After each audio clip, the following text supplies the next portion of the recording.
Good afternoon students. इस video के अंतर्गत हम लोग एम्फेटिक स्टेटमेंट जोरदार कथन के विषय में अध्ययन करेंगे। ऐसे वाक्य जिनके द्वारा किसी बात को बहुत जोरदार ढंग से प्रस्तुत किया जाता है और ऐसे हिंदी वाक्यों का अंग्रेजी में कैसे लिखते हैं, क्या उसकी विशेषताएं होती हैं, क्या सावधानियां बरतनी होती हैं, इसके विषय में यहाँ विवरण दिया गया है।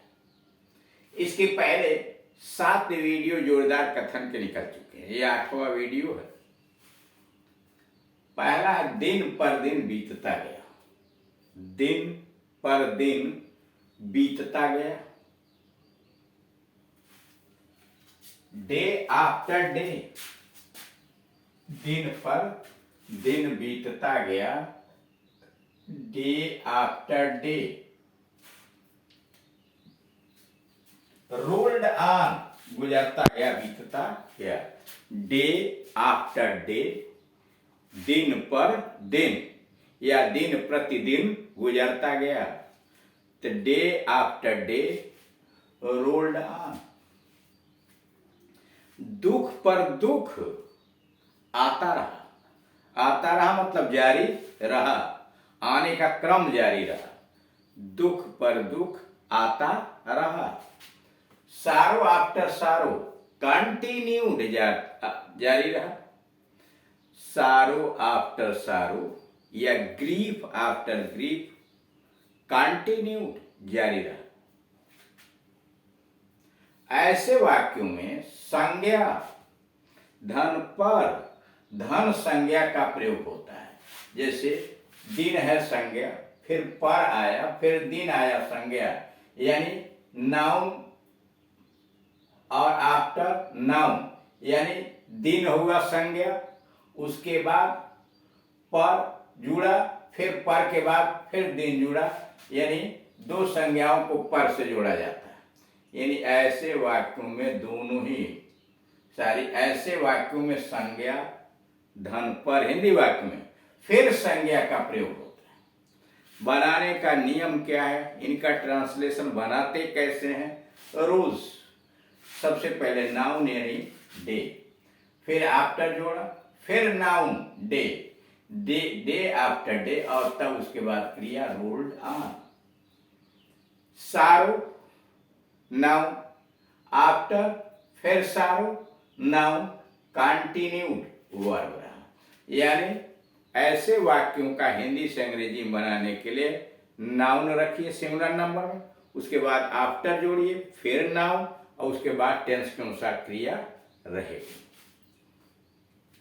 नोट, ऐसे वाक्यों में दोनों ही नाउन सिंगुलर रहते हैं। इस प्रकार के वाक्यों में जो दिन पर दिन है, दुख पर दुख है, ये दोनों के दोनों नाउन सिंगुलर नंबर में रहते हैं। ऐसे वाक्यों में दोनों ही नाउन सिंगुलर रहते हैं और ये दोनों मिलकर वाक्य का कर्ता का कार्य करते हैं, और ये दोनों मिलकर वाक्य में कर्ता का कार्य करते हैं। जैसे इसमें अगर कोई पूछा जाए कि क्रिया का कर्ता कौन है, बीतता गया, तो कैसे पता करेंगे? क्या बीतता गया, वाट लगा के क्वेश्चन कीजिए, पता चल जाएगा दिन पर दिन। केवल दिन नहीं, दिन पर दिन, ये तीनों शब्द एक साथ मिलके सब्जेक्ट का काम कर रहा है। दुख पर दुख आता रहा। क्या आता रहा? दुख पर दुख, यानी दोनों नाउन आपस में जुड़कर उस वाक्य के सब्जेक्ट का काम करते हैं। अब अगला नमूना, यह दवाओं की दवा है। यह दवाओं की दवा है। This is medicine of medicines. यह दवाओं की दवा है। This is medicine of medicines. वह राजाओं का राजा है। He is king of kings. He is king of kings. वो बहादुरों का बहादुर है। He is brave of brave means वो बहादुर लोगों का बहादुर है, मतलब तो वर्ब हो गया बहादुर, लेकिन यहाँ संज्ञा की बात होगी। वह दवाओं की दवा है, राजाओं का राजा है, वह रानियों की रानी है, she is queen of queens. वह राजकुमारों का राजकुमार है, he is prince of prince, he is prince of princes, यानी राजकुमारियों का राजकुमार का राजकुमारों का राजकुमार है, he is prince of Prince.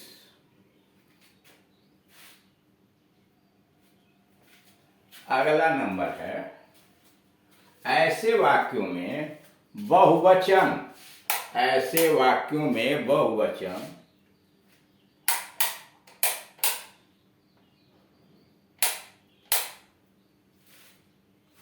संज्ञा धन का या की धन एक वचन संज्ञा का प्रयोग होता है। कारण ऐसे वाक्यों में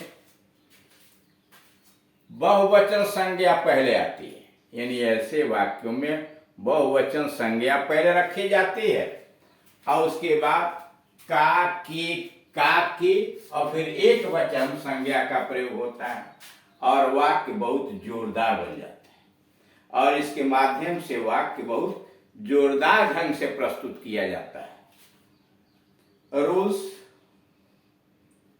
सब्जेक्ट रखिए, फिर वर्ब रखिए, फिर सिंगुलर नाउन, धन प्लूरल नाउन।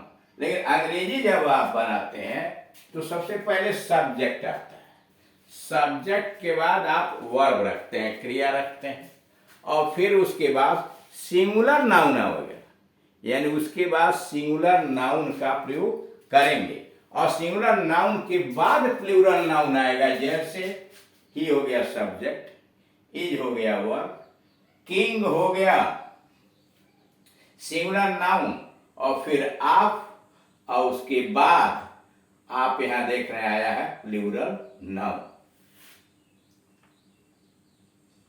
अब अगला पैटर्न, यह भोजन का भोजन है, दवा की दवा, यह भोजन का भोजन है और दवा की दवा, it is both A food and a medicine, it is both A food and a medicine.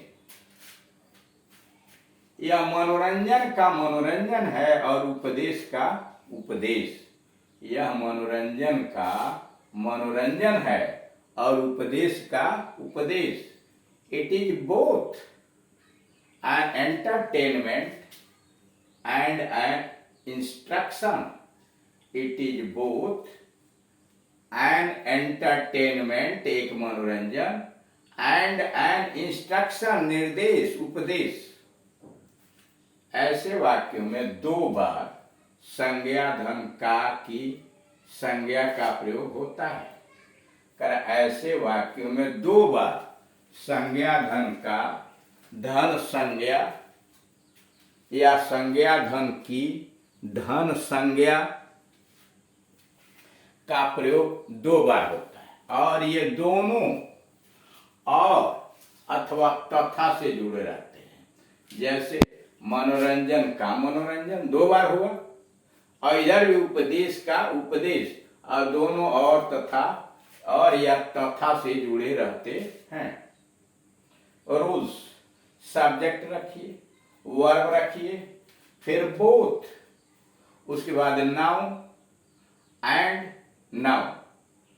Subject हुआ इट, वर्ब हुआ इज, फिर बोथ रखिए, फिर नाउन एंड फिर नाउन नोट। ऐसे वाक्यों में इट इज के बाद बदले कर, ऐसे वाक्यों में इट इज के बदले इट सर्व्स का भी प्रयोग होता है। ऐसे वाक्यों में इट इज के बदले इट सर्व्स का भी प्रयोग होता है। जैसे it serves both, it serves both as a food and a medicine, it serves both as a food and a medicine. दूसरा, it serves both as an entertainment and an instruction.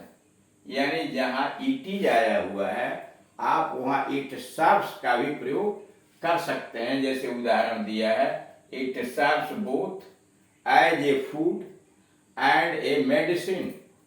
It serves both as an entertainment and an instruction.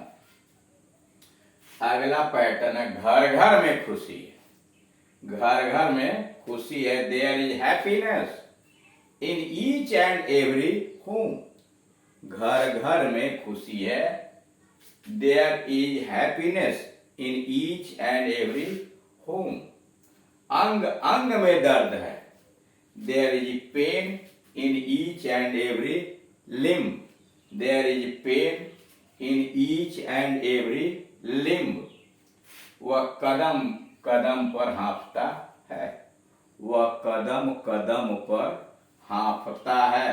He pants at each and every step. He pants at each and every step. ऐसे वाक्यों में संज्ञा धन संज्ञा, धन पर या में का प्रयोग होता है। ऐसे वाक्य हिंदी वाक्यों में संज्ञा, धन संज्ञा, धन पर या में का प्रयोग होता है और इनके बीच हाइफन आता